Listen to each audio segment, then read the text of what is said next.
ನಮಸ್ಕಾರ. A9 ನ್ಯೂಸ್ಗೆ ಸ್ವಾಗತ. ನಾನು ಅಮೀನ್ ಶೇಖ್.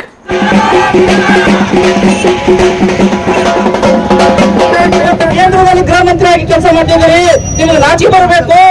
ಜಾಸ್ತಿ ನಿಂತ್ಕೊಂಡ್ರ ನಿಮ್ಗೆ ಏನಾದ್ರು ಪುಣ್ಯ ಬರ್ತಾರ ಅಥವಾ ನಿಮ್ಗೆ ಮಾನ್ಯ ರಾಷ್ಟ್ರಪತಿಗಳು ಭಾರತ ಸರ್ಕಾರ ದೆಹಲಿ ಇವರ ಮೂಲಕ ಮಾನ್ಯ ಎಸಿ ಸಾಹೇಬರು ಹಿಂದಿ ಉಪವಿಭಾಗ ಹಿಂದಿ ಮಾನ್ಯರೇ ರಾಜ್ಯಸಭೆಯಲ್ಲಿ ಡಾಕ್ಟರ್ ಬಾಬಾ ಸಾಹೇಬ್ ಅಂಬೇಡ್ಕರ್ ಅವರ ಬಗ್ಗೆ ಅವಮಾನಕರ ಹೇಳಿಕೆ ನೀಡಿರುವ ಗೃಹ ಸಚಿವ ಅಮಿತ್ ಶಾ ಅವರು ಈ ಕೂಡಲೇ ಕ್ಷಮೆ ಯಾಚಿಸಬೇಕು. ಡಾಕ್ಟರ್ ಬಾಬಾ ಸಾಹೇಬ್ ಅಂಬೇಡ್ಕರ್ ಅವರಿಗೆ ಅವಮಾನ ಮಾಡುವುದನ್ನು ಈ ದೇಶ ಸಹಿಸುವುದಿಲ್ಲ. ಸಂವಿಧಾನ ಶಿಲ್ಪಿ ಡಾಕ್ಟರ್ ಬಾಬಾ ಸಾಹೇಬ್ ಅಂಬೇಡ್ಕರ್ ದೇಶಕ್ಕೆ ಹೊಸ ದಿಕ್ಕು ತೋರಿಸಿರುವರು. ಅಂಬೇಡ್ಕರ್ ಅವರಿಗೆ ಅಥವಾ ಅವರ ರಚಿಸಿರುವ ಸಂವಿಧಾನಕ್ಕೆ ಅವಮಾನ ಮಾಡಿದರೆ ಈ ದೇಶದ ಜನ ಸಹಿಸುವುದಿಲ್ಲ. ತಕ್ಷಣ ಗೃಹ ಸಚಿವರು ಕ್ಷಮೆ ಯಾಚಿಸಬೇಕು. ಅವರನ್ನು ಸಚಿವ ಸಂಪುಟದಿಂದ ವಜಾ ಮಾಡಬೇಕು. ಡಾಕ್ಟರ್ ಬಾಬಾ ಸಾಹೇಬ್ ಅಂಬೇಡ್ಕರ್ ಅವರ ಹೆಸರನ್ನು ಹೇಳಿಕೊಂಡು ಎಷ್ಟೋ ಜನ ತಮ್ಮ ಹಕ್ಕುಗಳನ್ನು ಪಡೆಯುತ್ತಿದ್ದಾರೆ. ಅವರ ಹೆಸರು ಹೇಳುವುದು ಘನತೆಯ ಸಂಕೇತವಾಗಿದೆ. ಈ ಡಾಕ್ಟರ್ ಬಾಬಾ ಸಾಹೇಬ್ ಅಂಬೇಡ್ಕರ್ ಅವರ ಕೈಕಟ್ಟು ಕೋರುವವರನ್ನು ಎದೆತಟ್ಟು ಬದುಕುವಂತೆ ಮಾಡಿದ್ದಾರೆ. ಕೋಟ್ಯಾಂತರ ದಲಿತರು ಮತ್ತು ವಂಚಿತ ವರ್ಗದವರು ಡಾಕ್ಟರ್ ಬಾಬಾ ಸಾಹೇಬ್ ಅಂಬೇಡ್ಕರ್ ಅವರ ಹೆಸರು ಆತ್ಮಗೌರವ ಸಂಕೇತವಾಗಿದೆ. ಡಾಕ್ಟರ್ ಬಾಬಾ ಸಾಹೇಬ್ ಅಂಬೇಡ್ಕರ್ ಜಪ ಪ್ರಾಚೀನ ಆಗಿದ್ದು ಅದರ ಬದಲು ದೇವರ ಜಪ ಮಾಡಿದರೆ ಸ್ವರ್ಗದಲ್ಲಿ ಸ್ಥಾನ ಸಿಗುವುದು ಎನ್ನುವುದನ್ನು ಮೂರ್ಖತನ ಹಾಗೂ ದೇಶದ್ರೋಹ ಹೇಳಿಕೆಯಾಗಿದ್ದು ಅವನ್ನು ಪ್ರಗತಿಪರ ಚಿಂತಕರು ಡಾಕ್ಟರ್ ಬಾಬಾ ಸಾಹೇಬ್ ಅಂಬೇಡ್ಕರ್ ಅಭಿಮಾನಿಗಳು ತೀವ್ರವಾಗಿ ಖಂಡಿಸುತ್ತಿವೆ. ಕೂಡಲೇ ಕೇಂದ್ರ ಸಚಿವ ಅಮಿತ್ ಶಾ ಹೇಳಿಕೆ ಹಿಂಪಡೆಯಬೇಕು. ದೇಶದ ಸಮಸ್ತ ಜನತೆಗೆ ಕ್ಷಮೆ ಕೋರಬೇಕು. ಪ್ರಧಾನಿ ನರೇಂದ್ರ ಮೋದಿ ಅವರು ಅಮಿತ್ ಶಾ ಅವರನ್ನು ಸಚಿವ ಸಂಪುಟದಿಂದ ವಜಾ ಮಾಡಬೇಕು ಎಂದು ಒತ್ತಾಯಿಸುತ್ತೇವೆ. ಇದಕ್ಕೆ ವಿಳಂಬ ಧೋರಣೆ ಅನುಸರಿಸಿದರೆ ಮುಂಬರುವ ದಿನಗಳಲ್ಲಿ ರಾಜ್ಯಾದ್ಯಂತ ಹಾಗೂ ಹೋರಾಟ ಹಮ್ಮಿಕೊಳ್ಳಲಾಗುವುದು. ಹೋರಾಟದಲ್ಲಿ ಏನಾದರೂ ಅನಾಹುತಗಳಾದರೆ ಅದಕ್ಕೆ ಕೇಂದ್ರ ಸರ್ಕಾರವೇ ಹೊಣೆಯಾಗುತ್ತದೆ ಎಂದು ಎಚ್ಚರಿಕೆ ನೀಡುತ್ತೇವೆ. ಧನ್ಯಗಳೊಂದಿಗೆ ಈ ಮನವಿಯನ್ನು ಎಸಿ ಸಾಹೇಬರಿಗೆ ಅರ್ಪಿಸುತ್ತಿದ್ದೇವೆ.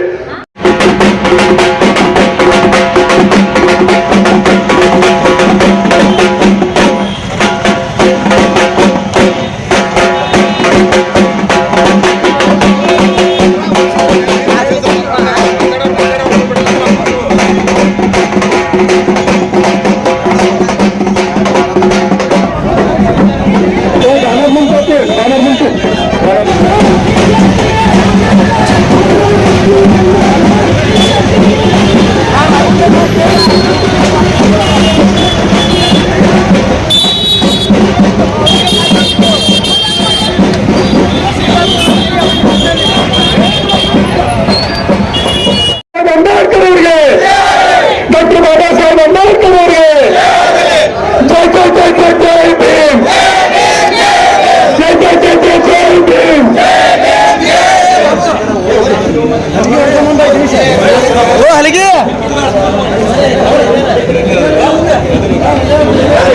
ಕೇಂದ್ರ ಸಚಿವ ಅಮಿತ್ ಶಾ ಅವರನ್ನು ನೀಡಲೇಬೇಕು.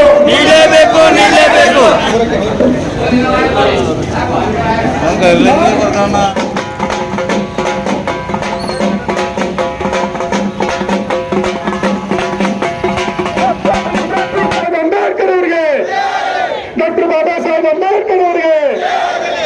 ಇವತ್ತು ಕೇಂದ್ರದಲ್ಲಿ ಗೃಹ ಮಂತ್ರಿಯಾಗಿ ಕೆಲಸ ಮಾಡ್ತಿದ್ದೀರಿ.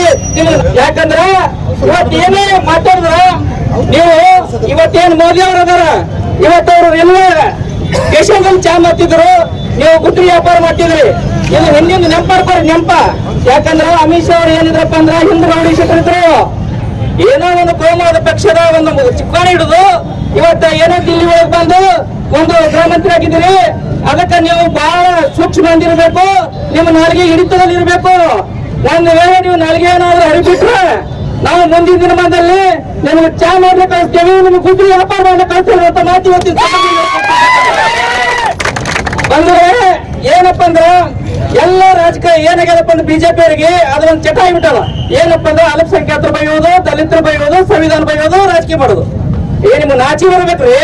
ನೀವ್ ಏನಾದ್ರೂ ಮಾನ ಮರ್ಯಾದೆ ನಿಮ್ಮಲ್ಲಿ ಇದ್ರ, ಬಾಬಾ ತತ್ವ ಸಿದ್ಧಾಂತಕ್ಕೆ ಏನಾದ್ರೂ ಹೊಂದಾಣಿಕಿದ್ರ ನೀವು ಸಿದ್ದರಾಮಯ್ಯ ಅವ್ರು ನೋಡ್ಕಲಿ. ನಿಮ್ ರಾಜ್ಯದ ಮುಖ್ಯಮಂತ್ರಿ ಅವ್ರ ಏನ್ ಹೇಳ್ತಾರ ಅವರು ನೋಡ್ರಿ, ಇವತ್ತೊಂದು ಸಂವಿಧಾನ ಬಾಬಾ ಸಾಹೇಬ್ ಅಂತವ್ರು ಬರೆಯದೇ ಇದ್ರ ನಾ ಏನ್ ಮಾಡ್ತೀವಿ ಆಗ್ತಿದಂದ್ರ ಒಬ್ಬ ಕುರಿ ಕಾಯ್ತಿದ, ದನ ಕಾಯ್ತಿದ. ಇವತ್ತು ಆ ಮಹಾತ್ಮ ಸಂವಿಧಾನ ಪಡೆದು ಬರ್ದುದರಿಂದ ನಾ ಇವತ್ತು ರಾಜ್ಯದ ಮುಖ್ಯಮಂತ್ರಿ ಆಗಿದೆ ಅಂತೇಳಿ ಹೆಮ್ಮೆ ಇರ್ಲಿ ಬೇಕಾಗ್ತದೆ. ನಿಮ್ಮಂತವ್ರು ಏನಿದ್ರಲ್ಲ ನೀವು ಏನ್ ಮಾಡತ್ತೀರಿ? ಈ ರಾಜ್ಯದ ಒಂದು ಮಹಿಳಾ, ನಮ್ಮ ದೇಶದ ರಾಷ್ಟ್ರಪತಿ ಯಾರಪ್ಪ ಅಂದ್ರ ಮಹಿಳೆ ಅದರ. ನೀವು ಮಹಿಳೆ ಇರುವುದರಿಂದ ಡಾಕ್ಟರ್ ಬಾಬಾ ಸಾಹೇಬ್ ಅಂಬೇಡ್ಕರ್ ಏನ್ ಮಾಡ್ತಾರಪ್ಪ ಅಂದ್ರ ಮಹಿಳೆಯರ ಹಕ್ಕಿಗಾಗಿ ತಮ್ಮ ಸಚಿವ ಸ್ಥಾನಕ್ಕೆ ರಾಜೀನಾಮೆ ಕೊಟ್ಟ ವ್ಯಕ್ತಿ ಯಾರಾದ್ರೂ ಡಾಕ್ಟರ್ ಬಾಬಾ ಸಾಹೇಬ್ ಅಂಬೇಡ್ಕರ್ ಅವರು. ಅದಕ್ಕೆ ನೀವು ರಾಷ್ಟ್ರಪತಿ ಅವರು ಮಧ್ಯಸ್ಥಿಕೆ ವಹಿಸಬೇಕು. ಇಂತ ಏನು ದಲಿತ ಸಂವಿಧಾನಕ್ಕೆ ಏನು ಅವಹೇಳನ ಮಾಡ್ತಾರ, ಅಂಬೇಡ್ಕರ್ಗೆ ಅವಹೇಳನ ಮಾಡ್ತಾರ, ಇಂತ ಪ್ರಧಾನಮಂತ್ರಿ ಆಗಲಿ, ಇಂತ ಅಮಿತ್ ಶಾ ಅವರಾಗ್ಲಿ, ಇಂತ ಸರ್ಕಾರ ಬಾಬಾ ಸಾಹೇಬ್ರಿಗೆ ಅವಮಾನ ಮಾಡಿದ್ರ ಈ ದೇಶಕ್ಕೆ ಅವಮಾನ ಮಾಡೋದಂತ ಅವ್ರ ಸರ್ಕಾರ ವಜಾಗೊಳಿಸಬೇಕಂತ ರಾಷ್ಟ್ರಪತಿ ಅವ್ರ ಮುಖಾಂತರ ಇವತ್ತು ಮನವಿ ಮಾಡ್ಕೊತೀವಿ. ಬಂಧುಗಳೇ, ನಾವ್ ಏನ್ ಆಗ್ಬೇಕಾಗ್ಯದಪ್ಪ ಅಂದ್ರ ಇವತ್ತ ನಾವು ಎಷ್ಟೇ ಹೊರಕಿದ್ರು, ಎಷ್ಟೇ ಸಂಘಟನೆಗಳಾದ್ರು ಬಾಬಾ ಸಾಹೇಬರ ತಕ್ಕಿ ಬಂದಾಕರ, ಸಂವಿಧಾನ ಧಕ್ಕೆ ಬಂದಾಕರ ನಾವೆಲ್ಲ ಒಂದೇ ಅನ್ನುವಂತ ಮಾತು ಇವತ್ತು ಇಂಡಿ ಮೂಲಕ ತೋರಿಸ್ಕೊಡ್ತಾ ಇದ್ದೇವೆ. ಇದು ಅವರಿಗೆ ಕೊಟ್ಟಂತ ಎಚ್ಚರಿಕೆ ನಾವು. ಅದಕ್ಕೆ ಬಾಬಾ ಸಾಹೇಬ್ರಿಗೆ ಇವತ್ತು ಅಮಿತ್ ಶಾ ನೀವು ಏನ್ ಇವತ್ತು ನಾಟಕ ಮಾಡತ್ತೀರಿ? ಬಾಬಾ ಸಾಹೇಬ್ರು ಹೇಳ್ತಾರ ನಾನು ಹೋಗಿದ್ದೀನಿ ಎಂದು ನೀವು ಭಯಪಡಬೇಡ್ರಿ, ನಾನು ಹೋಗಿದ್ದೀನಿ ಎಂದು ಭಯಪಡಬೇಡ್ರಿ, ಎಲ್ಲಿವರೆಗೆ ಸಂವಿಧಾನ ಜೀವಂತವಾಗಿರುತ್ತದೋ ಅಲ್ಲಿವರೆಗೆ ನಾನು ನಿಮ್ಮ ಜೊತೆ ಇರುತ್ತೇನೆ ಅನ್ನುವಂತ ಮಾತು ಬಾಬಾ ಸಾಹೇಬ್ರು ಹೇಳ್ಯಾರ. ಅಲ್ಲಿವರೆಗೆ ನಾವು ಯಾರು ಹಂಚಬೇಕಾಗಿಲ್ಲ, ಯಾರು ಅಳಕಬೇಕಾಗಿಲ್ಲ. ಇಂಥ ಅಮಿತ್ ಶಾ ಅವರು 108 ಮಂದಿ ಬರಲಿ, ಇಂಥ ಪ್ರಧಾನಮಂತ್ರಿಗಳು 108 ಮಂದಿ ಬರಲಿ, ನಮ್ಮ ಸಂವಿಧಾನಕ್ಕೆ ಏನು ಅಳಗೋಸಕ್ಕಾಗಲ್ಲ, ಬಾಬಾ ಸಾಹೇಬರಿಗೆ ಏನು ಅವಮಾನ ಮಾಡಕ್ಕಾಗಲ್ಲ.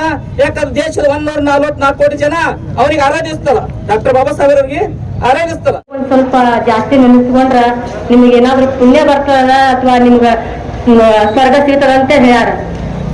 ಆದ್ರ ನಮ್ ಡಾಕ್ಟರ್ ಬಾಬಾ ಸಾಹೇಬ್ ಅಂಬೇಡ್ಕರ್ ಅವರು ಆ ಎಲ್ಲಾ ಜಾತಿ ಒಂದೇ ಅಂತಲ್ಲ, ಅವ್ರು ಕೊಟ್ಟಂತ ಕಷ್ಟಗಳು ಬಾಳ ಡಾಕ್ಟರ್ ಬಾಬಾ ಸಾಹೇಬ್ ಅಂಬೇಡ್ಕರ್ ಅವರಿಗೆ.